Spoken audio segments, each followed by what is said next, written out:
ये क्वेश्चन करते हैं। अच्छा, यंग्स डबल स्लिट एक्सपेरिमेंट है, उसमें एक तो ये स्मॉल डी दे रखा है 1 मिलीमीटर, और डिस्टेंस ऑफ स्क्रीन दे रखा है, मतलब ये कैपिटल डी 1 मीटर। ठीक है। अच्छा, glass film refractive index 1.5 is introduced in front of one of the slits. And the intensity of light at point C reduces to half of the intensity before the glass film was introduced.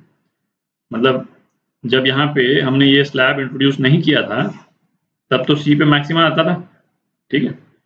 बोलता है कि slab introduce करने के बाद में ये maxima की जो भी इंटेंसिटी थी पहले वो आधी हो गई। ठीक है। अच्छा, ये तो एक इंफॉर्मेशन दी है, और दूसरी इंफॉर्मेशन क्या दी है कि स्लैब इंट्रोड्यूस करने के बाद में फोर्थ और फिफ्थ मैक्सिमा पॉइंट सी के नीचे और ऊपर लाई कर रहे हैं, है ना। कौन सा नीचे है कौन सा ऊपर है वो अपने को देखना पड़ेगा, पर फोर्थ और फिफ्थ मैक्सिमा जो है वो इसके दोनों तरफ है, पॉइंट सी के दोनों तरफ। ठीक है। तो पहला तो एक ये चीज देखें कि अपने को बिल्कुल क्लियर होना चाहिए कि जैसे स्लैब जब हम इंट्रोड्यूस करते हैं तो जैसे नीचे वाले स्लिट पे भी कर सकते हैं, ऊपर वाली स्लिट पे भी कर सकते हैं। अच्छा, दोनों स्लिट पे भी कर सकते हैं। तो जो फ्रिंज शिफ्ट होगा वो किस डायरेक्शन में होगा, ये मतलब इंट्यूटिवली आपको क्लियर होना चाहिए, वहां एग्जाम में फ्रेश सोचना ना पड़े।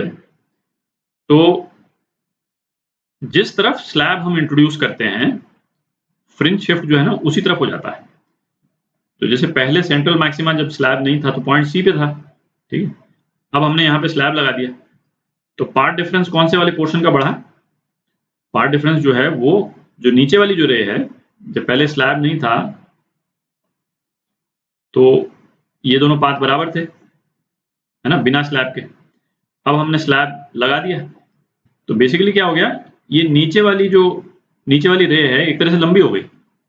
ठीक है। ज्योमेट्रिकली लंबी नहीं हुई बट ऑप्टिकली लंबी हो गई। ठीक है।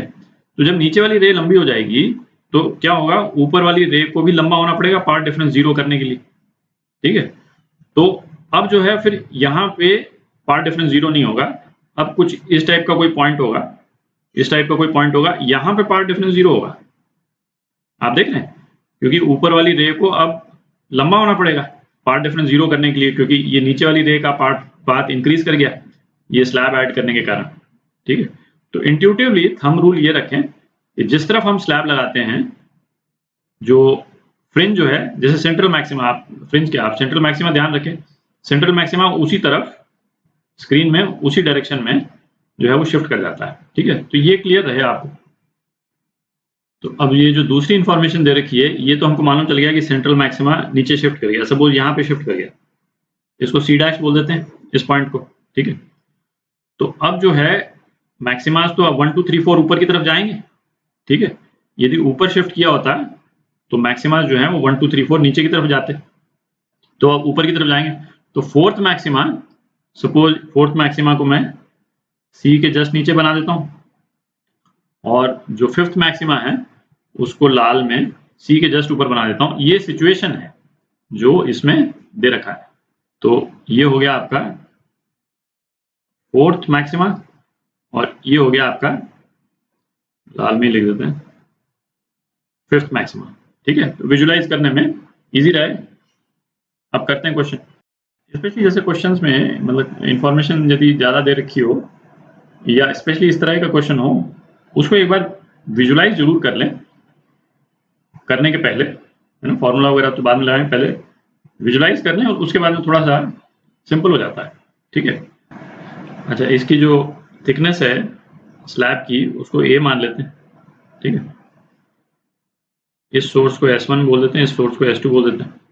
तो पॉइंट सी पे क्या बोल रहा है कि इंटेंसिटी जो है हाफ हो गई, तो पॉइंट सी पे पार्ट डिफरेंस कितना आ रहा है वो निकाल लेते हैं।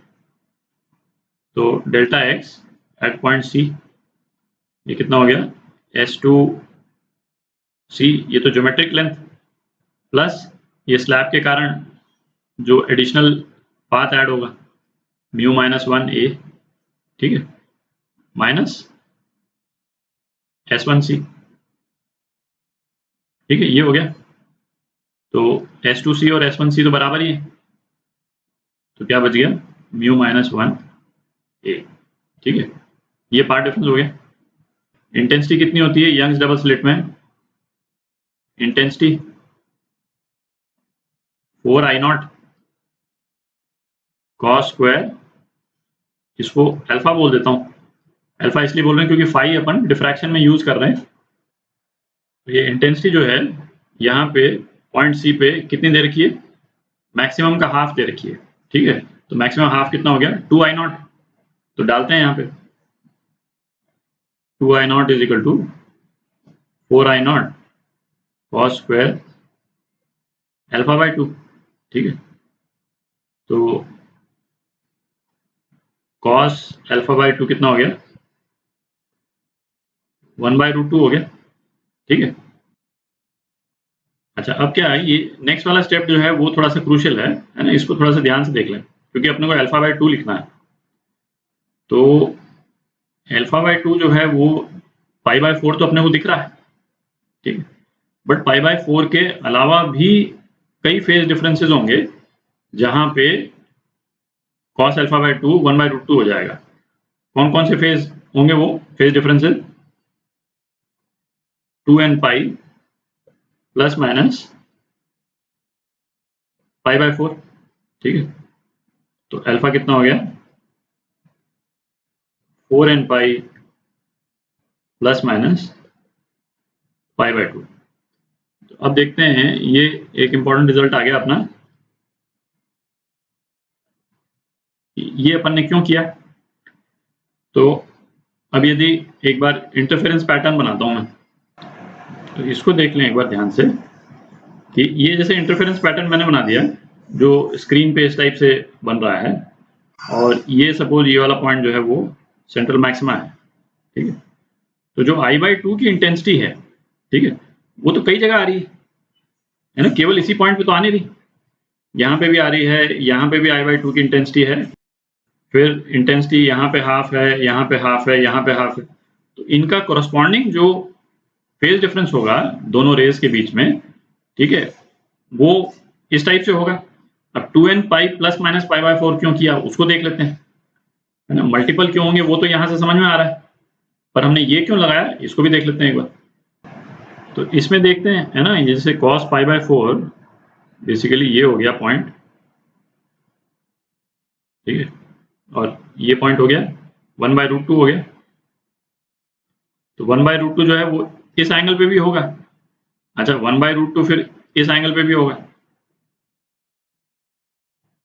ठीक है। तो प्लस माइनस थीटा तो समझ में आ ही गया, ठीक है। इसीलिए हमने यहाँ पे ये प्लस माइनस पाई बाय 4 किया है, दिख रहा है। ये वाला जो कंपोनेंट जो है वो तो इसलिए आया क्योंकि ये प्लस माइनस थीटा यहाँ पे दिख रहा है। अच्छा, अब यदि पूरा यदि 2 पाई घूम जाएगा, है ना, दोनों ही एंगल से आप 2 पाई घूम जाइएगा तो सेम पॉइंट पे आ जाइएगा। जैसे यहाँ से 2 पाई घूम जाएंगे तो यहाँ पहुंच जाएंगे वापस, और यहाँ से 2 पाई घूम जाएंगे तो यहाँ पहुंच जाएंगे वापस। तो इसलिए फिर इसमें 2n पाई प्लस माइनस थीटा, ठीक है। ये जो चीज है ये कई क्वेश्चंस में आती है, ठीक है। तो ये आपको एक क्लैरिटी रहनी चाहिए, तो है ना, इसलिए हमने वो यूज किया है, ठीक है। तो ये अल्फा जो अपन ने निकाला ये क्या था? तो ये है पॉइंट सी पे जो दोनों रेज आ रही हैं S2 और S1 से, उनके बीच में फेज डिफरेंस क्या है, ये अल्फा है। और ये हमको मिला इंटेंसिटी रिलेशन से, पार्ट डिफरेंस से नहीं आया, इंटेंसिटी रिलेशन से। अच्छा, पार्ट डिफरेंस क्या है? S2C माइनस S1C, वो म्यू माइनस 1 A हम निकाल चुके हैं। तो अल्फा बेसिकली कितना है, यदि पार्ट डिफरेंस वाले रूट से हम निकालते अल्फा तो इतना आता म्यू माइनस 1 A, ठीक है। और ये अल्फा हम निकाल ही चुके हैं, तो इक्वेट कर देते हैं दोनों को, plus minus pi by 2। Mu की वैल्यू डाल देते हैं, म्यू कितना है 1.5, तो ये हो गया आपका 2 pi by lambda into A/2, है ना। म्यू माइनस 1 हाफ हो जाएगा, is equal to 4n pi plus minus pi by 2, ठीक है। तो इसको हम सॉल्व करें तो ए की क्या वैल्यू आती, lambda 4n plus minus half. ठीक है, तो ये रिलेशन आ गया अपना थिकनेस ऑफ, इसके लिए थिकनेस ऑफ स्लैब का एक रिलेशन आ गया। ठीक है, अब अपने को ये n पता करना है, और ये n जो है ना, ये जो सेकंड कंडीशन जो दे रखी है, इससे हमारा ये n निकल जाएगा। ठीक है, करते हैं इसको। अच्छा, अब ये देखें, सेकंड कंडीशन यूज कर रहे हैं, फोर्थ मैक्सिमा c के जस्ट नीचे है, ये तो अपन डिस्कस कर चुके हैं, और फिफ्थ मैक्सिमा c के जस्ट ऊपर है। ये जो हमने निकाला है म्यू माइनस 1a, ये पॉइंट c पे पाथ डिफरेंस है। अच्छा, पॉइंट c डैश पे पाथ डिफरेंस कितना है, 0 है। ठीक है, और पॉइंट c पे पाथ डिफरेंस कितना है, म्यू माइनस 1a। ठीक है, तो आप देख रहे हैं पाथ डिफरेंस जो है वो यहां से बढ़ता जा रहा है, डेल्टा x जो है वो जैसे जैसे इससे ऊपर जा रहे हैं तो ये बढ़ता जा रहा है, दिख रहा है। तो इसका मतलब ये हो गया कि फोर्थ मैक्सिमा का path difference mu minus 1a से कम होगा, और फिफ्थ मैक्सिमा का path difference mu minus 1a से ज्यादा होगा। ये तो क्लियर है। ठीक है, तो उसकी कंडीशन हम क्या लिखेंगे, जैसे फोर्थ मैक्सिमा के लिए हमको पाथ डिफरेंस कितना चाहिए, मैक्सिमास का कंडीशन क्या होती है, n lambda, path difference n lambda. तो फोर्थ मैक्सिमा के लिए कितना हो जाएगा, डेल्टा x 4 लैम्डा हो जाएगा। इस केस में तो 4 ही होगा, क्योंकि n 0 पे तो सेंट्रल मैक्सिमा होता है। तो फर्स्ट मैक्सिमा के लिए n is equal to 1, second maxima के लिए n इज इक्वल टू 2, तो फोर्थ मैक्सिमा के लिए n इज इक्वल टू 4। ठीक है, मिनिमास का थोड़ा डिफरेंस चलता है। अच्छा, और फिफ्थ मैक्सिमा के लिए, पार्ट डिफरेंस कितना हो गया, 5 लैम्डा, सेम लॉजिक। ठीक है, तो अब हम क्या लिख सकते हैं कि 4 लैम्डा तो इससे कम है, नीचे है ना, पार्ट डिफरेंस बढ़ता जा रहा है। 4 लैम्डा जो है वो म्यू माइनस 1/a से कम है, और ये जो है वो 5 लैम्डा से कम है, दिख रहा है। ठीक है, तो इसको हम क्या लिख सकते हैं, ये थोड़ी जगह बना लेते हैं, इसको ऊपर लिख लेंगे। तो इसमें म्यू की वैल्यू डाल देते हैं, तो क्या हो गया, 4 lambda is less than a/2 which is less than 5 lambda. ठीक है, तो इसको 2 से मल्टीप्लाई कर देते हैं थ्रू आउट, तो 8 lambda is less than a is less than 10 lambda. इसका मतलब a जो है वो 8 लैम्डा और 10 लैम्डा के बीच में है। ठीक है, और a की एग्जैक्ट वैल्यू अपने को यहां मालूम है, तो n की किस वैल्यू पे ये 8 और 10 के बीच में आएगा। तो इसमें आप देख सकते हैं भाई, n की वैल्यू यदि 2 होती है तो ये ब्रैकेट वाली टर्म कितनी हो गई, 8.5 हो गई, 8.5। ठीक है, और 8.5 जो है वो इसको सेटिस्फाई कर रहा है। n की किसी भी और इंटीजर वैल्यू के लिए ये सेटिस्फाई नहीं होता। जैसे n हम 3 डाल देंगे तो ये तो 12 हो गया, तो 10 से ऊपर चला गया। ठीक है, और n की वैल्यू यदि हम 1 कर देंगे तो ये कितना हो गया, है ना, प्लस माइनस आप सब कंसिडर कर लें। तो यदि केवल n की वैल्यू 2 पे ये कंडीशन सेटिस्फाई हो रही है, ठीक है, तो n की वैल्यू 2 डाल देते हैं, तो a की क्या वैल्यू आ गई, 8.5 लैम्डा। ठीक है, तो ये आपका आंसर हो गया, ये थिकनेस हो गई, स्लैब की थिकनेस जो है ना ये हो गई। ठीक है, ये आपका आंसर।